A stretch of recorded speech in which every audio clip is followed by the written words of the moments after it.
Welcome to the dawn of the 11th century, a time of fervent religious conviction and shifting alliances. In the heart of this era, Pope Urban II issued a clarion call that would reverberate across Christendom, the call for a holy war, a crusade, to reclaim the sacred city of Jerusalem from the hands of the Muslim Seljuk Turks. The year was 1095, and the place was the Council of Clermont in France. Pope Urban II's impassioned speech ignited a fire of zeal among the assembled nobles, knights, and commoners. He spoke of the grave situation in the Holy Land, where Christian pilgrims faced harassment, and the holy sites of Christianity were under Muslim control. The Pope's words resonated deeply, evoking a sense of duty, honor, and the promise of spiritual salvation for those who took up the cross. Across Europe, the response to the Pope's call was electric. Nobles saw an opportunity to secure their fortune and carve out new domains in the East. The promise of divine favor and forgiveness of sins lured the faithful. And so, a wave of fervor swept across kingdoms as peasants, artisans, and warriors alike vowed to embark on this holy undertaking. Leading the charge was Peter the Hermit, a charismatic preacher who became a symbol of this first movement, known as the People's Crusade. As this disparate group set out, they encountered challenges that exposed the lack of organization and preparation. Their lack of discipline and resources ultimately led to clashes with local populations and, tragically, to their downfall before even reaching the Holy Land. This initial attempt highlighted the need for a more concerted effort. The nobility began to organize their own forces, forging alliances and pledging their swords to the cause. Among these leaders was Raymond IV of Toulouse, whose experience and military prowess would prove vital in the battles to come. And so, the seeds of the First Crusade were sown a complex tapestry of religious fervor, political ambitions, and a desire for adventure. As the armies of Christendom rallied under the sacred banner, they embarked on a journey that would reshape the course of history and set the stage for a series of conflicts that would define the age. As the fervor of the First Crusade ignited Christendom, a new chapter unfolded: the establishment of Crusader states in the heart of the Holy Land. With the dawn of the 12th century, the First Crusade witnessed a series of events that would transform the Levant. Amidst battles and sieges, the Crusaders carved out territories that would later become known as the Crusader states. These states, including the Kingdom of Jerusalem, the County of Edessa, the Principality of Antioch, and the County of Tripoli, showcased the diversity of cultures and the complexities of coexistence in this tumultuous region.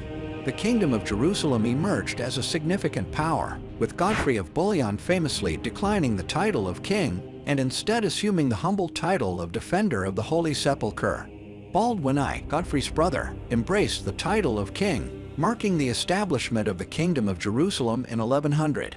Despite these successes, the Crusader states faced immense challenges. Surrounded by Muslim neighbors, they found themselves in a constant struggle to secure their borders, often resorting to alliances with local rulers.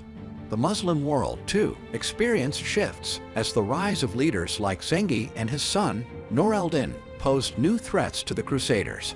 The 12th century witnessed the ascent of Saladin, a Kurdish warrior who would become a legendary figure in both Islamic and Western history. Born into a prominent military family, Saladin gained prominence under the leadership of his uncle Shirkuh. After a series of intricate maneuvers, Saladin eventually found himself at the helm of power, serving as vizier to the Shiite Fatimid Caliphate in Egypt. With a vision of unity and a sense of destiny, Saladin embarked on a journey to unite the Muslim world under his banner. His efforts to reassert Sunni rule culminated in the recapture of Jerusalem from the Crusaders in 1187, an event that sent shockwaves throughout Christendom and prompted the call for a new crusade. Enter the Third Crusade, a response led by three formidable monarchs: Richard the Lionheart of England, Philip II of France, and Holy Roman Emperor Frederick I Barbarossa. Each ruler brought unique strengths and perspectives to the table. Richard, known for his martial prowess and charisma, became the face of the crusade. The journey to the Holy Land was marked by trials and victories on both sides. The famous Battle of Arsuf in 1191 showcased the tactical acumen of Richard as he led the Crusader forces to victory against Saladin's troops. The engagement highlighted not only the valor of the combatants, but also the intricacies of medieval warfare and strategy. While the Third Crusade didn't result in the recapture of Jerusalem, it did lead to significant concessions. Saladin and Richard negotiated a truce in 1192, granting Christian pilgrims access to the holy sites and ensuring a measure of peace in the region. This truce, while temporary, revealed the pragmatism and respect that could emerge amidst the chaos of conflict. The 13th century brought new dynamics to the Crusades. The Fourth Crusade, launched in 1202, aimed to recapture Jerusalem, but it took a dramatic detour that would alter the course of history. Financial struggles and shifting alliances led the Crusaders to divert their attention to Constantinople, the majestic capital of the Byzantine Empire. This decision proved disastrous. In 1204, the unthinkable happened. The Crusaders besieged and eventually captured Constantinople. What followed was a wave of violence, looting, and destruction that reverberated through the city's streets, squares, and sacred spaces.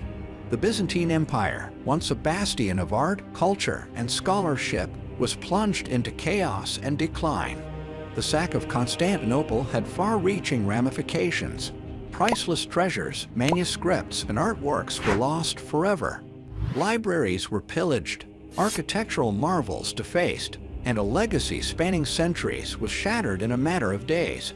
The shockwaves of this event echoed not only in Byzantium, but also across the medieval world. Amidst the chaos, the Latin Empire of Constantinople was established, marking a new phase in the Byzantine saga. The Fourth Crusade serves as a cautionary tale about the complexities of power and the thin line between noble ideals and human frailty. As the 13th century progressed, the Crusader states faced mounting challenges. The once mighty Kingdom of Jerusalem had given way to a patchwork of territories, often divided by internal rivalries and external pressures. The Muslim world, too, had evolved, witnessing the rise of the Mamluks, a warrior caste that seized power in Egypt. One of the most pivotal moments of this era was the fall of Acre in 1291. This coastal city, a last bastion of the Crusaders, stood as a symbol of their determination and resilience. The Mamluk forces, under Sultan al-Ashraf Khalil, laid siege to Acre, heralding a protracted conflict that would culminate in the city's capture. The fall of Acre marked the definitive end of the Crusader presence in the Levant. With this event, the curtain drew to a close on a chapter that had spanned centuries, a chapter characterized by religious fervor, cultural exchanges, and the interplay of civilizations.